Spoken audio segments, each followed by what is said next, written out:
हरकत नाही, पण तत्व खरं असलं पाहिजे. तत्व खरं असलं पाहिजे. त्या खऱ्या तत्वासोबत मैत्री करता आली पाहिजे.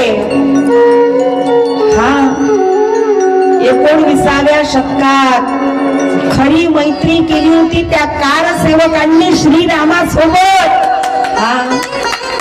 आणि त्याचं ज्वलंत उदाहरण म्हणजे आज 500 वर्षानंतर आपल्या भारत देशात श्री